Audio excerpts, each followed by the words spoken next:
Hello, mambo vipi? Karibuni kwenye review ya leo. Na leo takuwa nasikia maneno mtaani, maneno mengi kwamba Young Africans kama kidogo msimu huu kasi yao imepungua kulinganisha na misimu miwili nyuma. Kwamba Young Africans hawachezi vibaya au ni timu mbaya, ni timu nzuri, lakini kama standard imeshuka, na sasa hivi kwenye hizi mechi wanazocheza na timu za madaraja ya kati sasa ambazo zinachezwa mikoani, kidogo kama Young Africans wanapata ugumu kupata matokeo, wanapata matokeo kwa shida sana ukilinganisha na misimu miwili nyuma. Vitu vingi vimeweza kutokea kwa Young Africans na tangu msimu 2022-23 chini ya Miguel Gamondi ambao tunaweza kusema ndio ilikuwa peak season yao. Tunaweza kusema kwamba vitu vingi vimetokea. Young Africans amepoteza wachezaji, baadhi wamebadilisha makocha. Kwa hiyo kwenye hicho kipindi chote inategemea kwamba mabadiliko lazima yatokee. Yaani hamna kitu kinatokea kwa bahati mbaya. Kwa hiyo mabadiliko mengi yanatokea.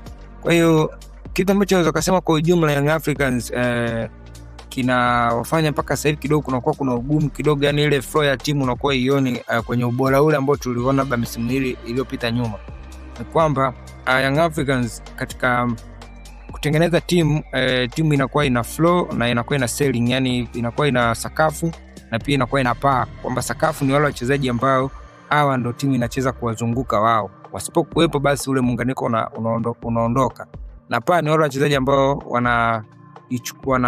wanaisaidia timu kuipeleka kwenye level ya juu, kwamba hata wakikosekana kunakuwa mna tofauti mkubwa sana. Sasa Young Africans katika hiki kipindi amepoteza wachezaji ambao inawezekana ndio walikuwa sakafu na wao ndio walikuwa paa.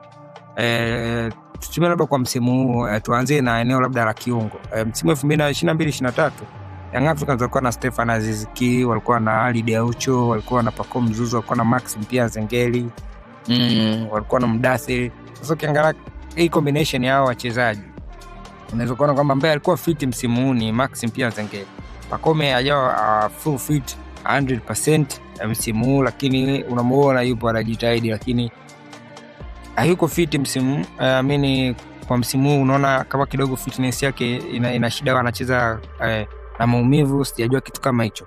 Lakini Stefan Aziz Ki alimpoteza, ambaye katika mechi nyingi za Young Africans katika msimu ndio alikuwa anaziamua single handedly akishirikiana na Pacome Zouzoua. Ukija kwa Ali Diaucho ndio alikuwa tunasema kama roho ya timu, ndio alikuwa engine ya timu. Young Africans wamempoteza na bado wanahangaika kupata replacement sahihi. Lakini pia tuji katika maeneo ya pembeni. Katika msimu 2022-23 Young Africans walikuwa na Jesro Malisa pamoja na Nixon Kibabage kwenye ile flank ya fullback wa kushoto, alafu walikuwa na yao Atola Kwasi kwenye fullback ya kulia. Sasa hebu linganisha delivery ya hao wachezaji, kwamba hata kama sasa hivi Young Africans hawapitii katikati kama walivyokuwa wanafanya kwa Miguel Gamondi, kwa sababu Miguel Gamondi mchezo wao ulikuwa na base kupitia katikati, ndio maana unaona alikuwa anatumia at least ile box midfield au diamond midfield kulingana na mpinzani anavyokuja kuzifungua timu. Lakini pia ilikuwa kishindikana hiyo, option yao ilikuwa ni kuchezea pembeni. Sasa Young Africans wanacho struggle sasa hivi ni kwamba kiungo chao bado hakijawa kinyumbulifu, yani unamwona yupo Damaro, unamwona yuko Mudathir, unamwona yuko Duke Abuye. Hawa ni wachezaji ambao mara nyingi wanafanana na ubora wao unaoona katika wakiwa na initiate build ups. Mudathir of course ni mzuri katika kwenda kumalizia zile final passes na nini, lakini nani anazileta hizo final passes? Ndio kitu ambacho kwa Young Africans sasa hivi kinakosekana.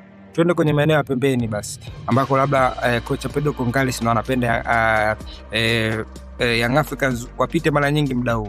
Unaweza kukuta mawinga waliopo Pacome Zouzoua ambaye anajitahidi sana katika ku break game na ni mmoja wa wachezaji bora tunao kwenye ligi yetu, akiwa hayupo Young Africans unaona Young Africans wana struggle kutengeneza nafasi, kwa sababu wanaolazimika kucheza pembeni sasa hivi ni Alan Okello labda na Maxim Pia Zengeli, ambao hawa wanapata shida sana kutengeneza chances kutoka wide, kwa sababu inawezekana ni kitu ambacho hawana kwenye begi lao la ufundi. Kwa hiyo kidogo Young Africans wanaweza kuona na struggle katika engo hiyo, kwa sababu wachezaji ambao wamewarecruit msimu huu pembeni kwa Israel Mwenda na upande wa pili kwa Mohamed Hussein pamoja na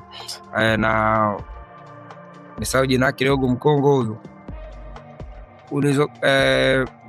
unaweza kuona kwamba delivery zao haziko accurate kama zilivyokuwa za Romalisa. Na ukija kwa upande wa pili beki wa kulia ambako ipo Kibwana Shomari na Iza Ipati, kunaona delivery zao zimfikia Atola Kwasi hata kwa nusu. Kwa hiyo kwa namna moja au nyingine lazima timu ishake. Kwa hiyo I think ni swala ambalo hata uongozi wa Young Africans bila shaka umeliona, au technical bench umeliona, na kuelekea msimu ujao I hope wanaweza kufanyia marekebisho maeneo haya, kwa sababu ni maeneo ambayo yanawakosti sana Young Africans msimu huu. Sehemu ambako wako vizuri ni kwenye sehemu ya ushambuliaji ambako walimsajili Depo na wako na Dube kama backup au usaidizi. Ni sehemu ambako Young Africans unaweza kusema kwamba tumelock in for the season, kwa sababu ushambuliaji hahitaji watu wengi, sababu mara nyingi timu itacheza na mshambuliaji mmoja. Lakini kwenye kiungo pamoja na wachezaji wa pembeni ni sehemu ambako Young Africans lazima wainvest sana kuelekea msimu ujao.